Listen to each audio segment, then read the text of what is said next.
TFC spiritual ప్రేక్షకులకు స్వాగతం. ఈ వారం రాశిఫలాలు పరిశీలిద్దాం.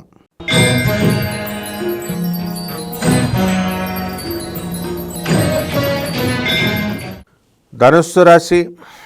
ఈ ధనుస్సు రాశి వారికి ఈ వారం మిశ్రమంగా ఉంది అని చెప్పుకోవాలి. షష్ఠ స్థితిగతుడైనటువంటి ఈ యొక్క గురుగ్రహ ప్రభావం వలన అనేకమైనటువంటి వింతలు విశేషాలు మీరు చూడడం అనేటటువంటి జరుగుతాయి.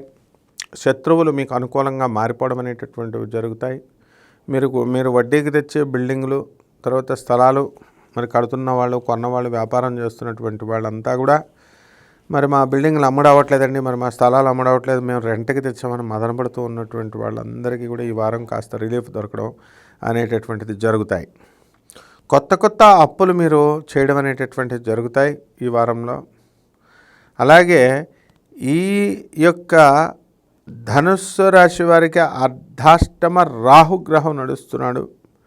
కాబట్టి రాహు మీకు ట్రాన్స్పోర్ట్ బిజినెస్ల్లో, రైల్వేస్లో, వీటిల్లో పనిచేస్తున్నటువంటి వాళ్ళంతా కూడా ఈ యొక్క రాహుగ్రహ ప్రభావం వలన అనేకమైనటువంటి లాభాలు మీరు చవిచూస్తారు. కాబట్టి మీకు రాజకీయ నాయకులకి మీకు కొత్తగా పోస్టులు రావడం అనేటటువంటివి చూస్తారు. నామినేటెడ్ పోస్టుల కోసం పోటీ పడుతూ మీరు ట్రై చేయడం అనేటటువంటివి జరుగుతాయి. రైతుల పరిస్థితి బాగుంటుంది, కానీ మంచి పంటను వీళ్ళు సంపాదించలేకపోతారు. నువ్వులు, అపరాల బిజినెస్లు, ముఖ్యంగా మినువులు రేట్లు డౌన్ అయిపోవడానికి అవకాశాలు ఉన్నాయి. అలాగే ఇళ్ళు లేనటువంటి వాళ్ళు ఇల్లు కొనడం, స్థలాలు లేనటువంటి వాళ్ళు స్థలాలు కొనడం, ఇవన్నీ కూడా చాలా చక్కగా మీరు చేసుకోవడం అనేటటువంటివి జరుగుతాయి. అలాగే ఫోనుల వాడకాన్ని మీరు చాలా చక్కగా తగ్గించుకోవాలా. అలా కనుక రాకపోతే మీకు రేడియేషన్స్ వల్ల మీరు ఆరోగ్యం దెబ్బతినేటటువంటి అవకాశాలు ఉన్నాయి. మీకు ఏకంగా ఎంత పెద్ద ప్రాబ్లం ఈ ఫోన్ల వల్ల వస్తాయంటే, మీరు ఫ్యాంట్ జేబుల్లో పెట్టడము, ఫోను వాడకాల వల్ల మీకు ఎరెక్టైల్ డిస్ఫంక్షన్ అనేటటువంటి వ్యాధి రావడానికి అవకాశాలు ఉన్నాయి. అంటే సెక్స్లో మీకు పనికి రాకుండా అంగస్తంభన వ్యాధి మీకు రావడానికి అవకాశాలు ఉంటాయి. కాబట్టి ఈ యొక్క ధనుస్సు రాశి వారి ఈ విషయాల్లో కొంచెం జాగ్రత్తగా ఉండాలి. ఇప్పటికే మీకు యూరిన్ నుంచి బ్లడ్ పడడం, ఇలాంటి డిజీజెస్ వచ్చినాయి. అలాగే ఈ యొక్క ధనుస్సు రాశి వారు మరి ఆడవాళ్ళు ఉన్నారు, వీళ్ళకి కాస్త మనశ్శాంతి అనేటటువంటిది దొరుకుతుంది. లవ్ మ్యారేజ్లు ఈ ధనుస్సు రాశి వాళ్ళు ఎక్కువగా చేసుకుంటారు ఈ నెలలో, ఈ వారంలో. ఎలూప్మెంట్స్ అనేటటువంటివి జరగడానికి అవకాశాలు ఉన్నాయి.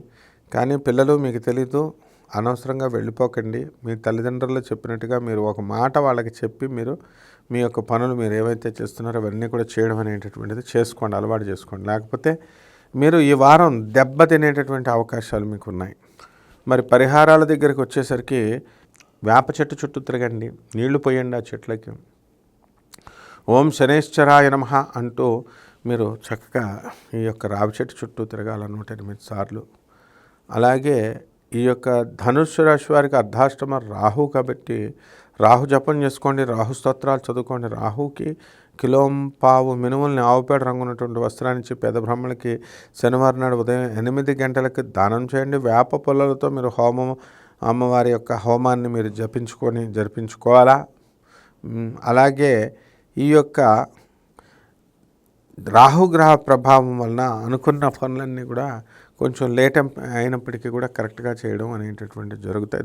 దశమహావిద్యల్లో ఒకటైనటువంటి బగలాముఖి అమ్మవారి యొక్క హోమాన్ని మీ ఇళ్లలో జరిపించుకోవడం ద్వారా బ్రహ్మాండంగా ఉంటుంది. ఈ వారం శుభమస్తు.